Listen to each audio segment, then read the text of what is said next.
ड्रायव्हिंगाक शिस्त लायतले जाल्यार ड्रायव्हिंग स्कुलांक पयलीं शिस्त जाय। ते खातीर मुळाचेरूच हात घालून येरादारी खात्यान सगळ्या मोठ्या ड्रायव्हिंग स्कुलांचें ऑडिट करपाचें थारायलां।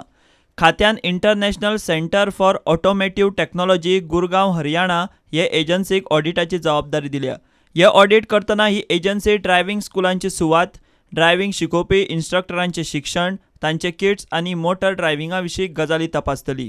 येरादारी खात्यांतल्या सुत्रांकडल्यान मेळिल्ले म्हायती प्रमाण international centre for automotive technology Gurgaon हरियाणाचे एजन्सीची टीम गोंयांत पावल्या आनी सोमारच्यान मोटर ड्रायव्हिंग स्कुलांचें इन्स्पेक्शन सुरू जातलें।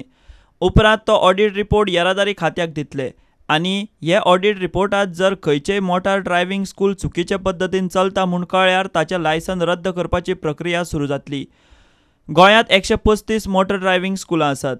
ड्रायव्हिंग स्कुलांचें ऑडिट करपाची गजाल मोटर ड्रायव्हिंग स्कूलवाल्यांक मानवल्ली ना। स्कूलवाले काचाबूल जाल्यात। ऑडिटर एजन्सीक उपाय करपाक म्हापशां, मडगांव, फोंडा आनी वास्को अश्यो वेगवेगळ्यो सुवातींनी ड्रायव्हिंग स्कूलवाल्यांच्यो बसकाय जाल्यो।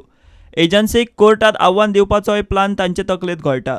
हे दिशेन गोंयच्या एका खासदारा बरोबर चर्चाय जाली, मात ताचो प्रतिसाद अजून ना। तांणी येरादारी मंत्री सुदिनाकूय मेळपाचो यत्न केलो, मात थंयूय तांकां येस ना। ड्रायव्हिंग स्कुलांक शिस्त लायल्यार नव्या ड्रायव्हरांक शिस्त लागतली। वर्साक 24,000 वयर लायसनां 4 आनी 6 व्हिलरांची ड्रायव्हिंग स्कुलां मार्फत आयिल्लीं। स्कुलांचो कारभार एजन्सीन एक्सपोज केल्यार ह्या बिझनेसा मुखार प्रस्नचिन्ह। Bureau report, prudent.